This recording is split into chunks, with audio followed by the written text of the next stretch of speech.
காசியில் இலக்கமுக்தி. இந்த இடத்துல உயிர் போகணுமா? இந்த இடம் ஆஞ்ஞான்னு பேரு.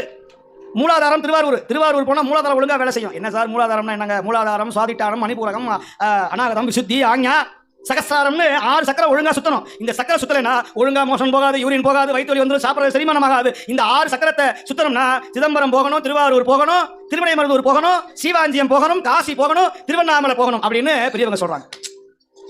காசிக்கு நிகரான இடம்.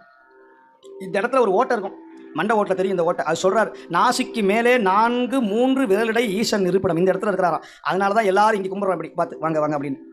இந்த நெத்திக்கு புருவத்தில் தான், இதுக்கு மேலே தான் 12 அங்குலம் துவாதசாந்த பெருவழின்னு பேர். துவானா 2, தசம்னா 10, 12 அங்குலம். திருவண்ணாமலையில் தீபேத்திர நாள் எத்தனைங்க?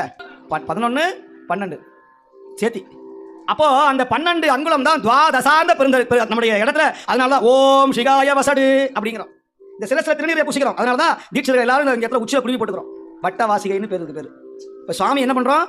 அதனால தான் மடங்கள் என்ன பண்ணுவாங்க? முதல்ல தரிசனம் பண்ணும்போது சுவாமியை இப்படி இந்த முத்திரை காமிச்சு இப்படி வைப்பாங்க, நான் இங்கே வணங்குகிறேன் அப்படின்னு சொல்லுவாங்க. இப்படியெல்லாம் நிறைய சம்பிரதாயம் உண்டு. அதனால தான் சுவாமி எங்கே இருக்கிறான்? உடம்பில் என் உச்சியில் நிற்பரேன்னு சொல்கிறார். என் உச்சியில் நிற்பரே சுவாமி இங்கே இருக்கிறான் உச்சியில். அப்போது அதனால தான் பிறக்கிற குழந்தை உயிர் எங்கே இருக்குது? டப் டப் டப் டப்னு எங்கே உயிர் போவோம்? அப்புறம் ஏன் மறைஞ்சு போச்சு? எங்கே போச்சு? அது திரும்ப திரும்ப உள்ளே இறங்கி இறங்கி இறங்கி வளர வளர வளர இங்கே வந்துருமா பின்னாடி இந்த இடத்துல. அப்புறம் நம்ம சாகும்போது நம்முடைய தவத்தினால, தேவாரத்தினால, புண்ணியத்தினால என்ன ஆகும்? அந்த உயிர் மீண்டும் பல இடத்துக்கு வர துடிக்குமா? எங்கே வர்றதுக்கு? இங்கே வர்றதுக்கு.